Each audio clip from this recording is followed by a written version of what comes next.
As a tool to being able to mitigate your nerves and just have that objective focus, this one is a key one. I want to start this section by first really stating how important this one is.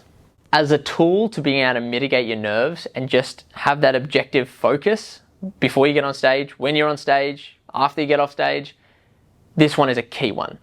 Whose responsibility is it for your gear to be in check, for your snare to be in tune when you get on stage? The answer is yours. It's not the soundies, it's not the venues, it's yours.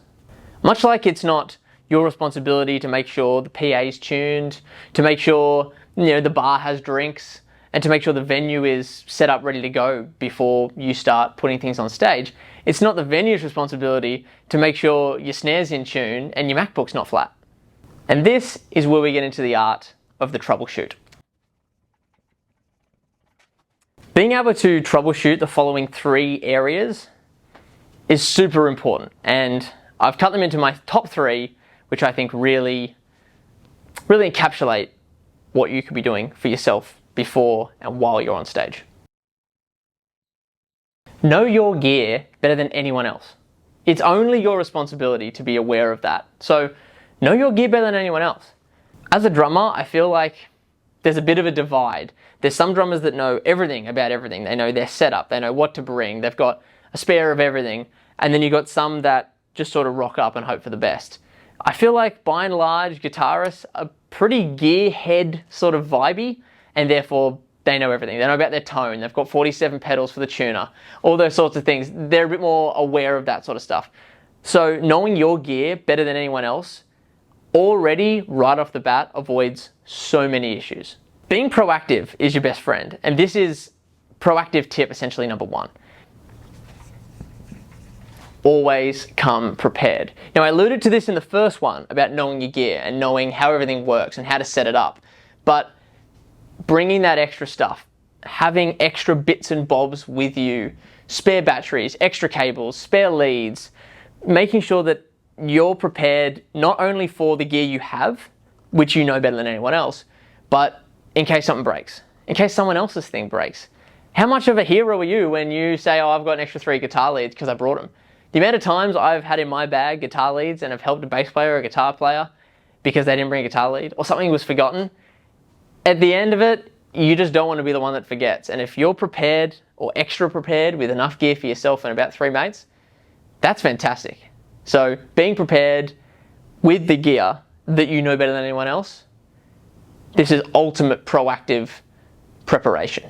And as people would be well aware, if you know the 5 Ps, prior planning prevents piss poor performance. And that was 6. So this is why I play drums, I can't count. On-stage fixes. Now, on-stage fixes is the third and most loose, I suppose, of the preparation techniques for troubleshooting, because there's no exact science as to how to sort of do this third one, but on-stage fixes can just be anything, whether that be the floor tom, for instance. So the floor tom, the leg has shot through, or it's broken, perhaps it's snapped, who knows. And you're like, okay, I now have a floor tom that's in my leg because it's fallen, and I don't have a spare leg.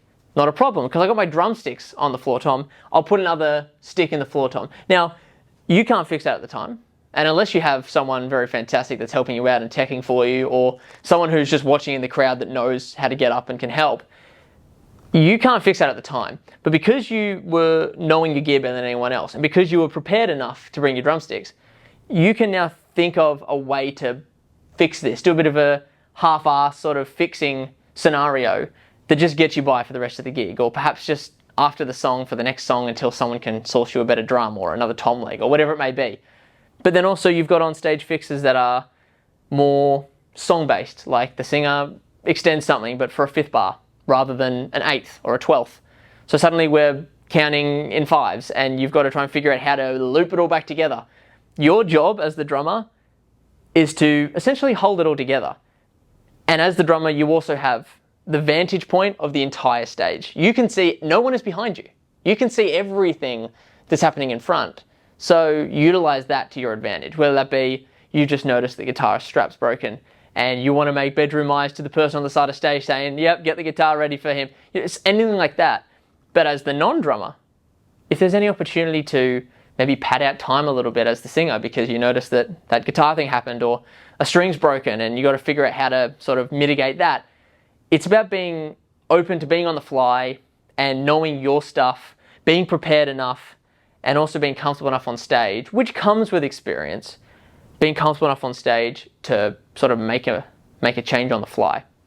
Troubleshooting is a real combination of knowing your gear better than anyone else, being prepared in case option one doesn't work out for you, and then being able to work on the fly with the other people in the band, or if you're by yourself.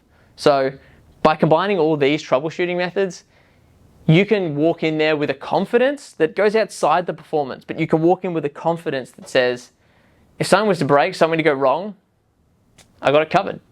If you're interested in connecting with me, you know how to find me. It's Instagram, it's Facebook. You can drop a comment on this video or any other of my videos. But as always, guys, until next time, I'll see you later.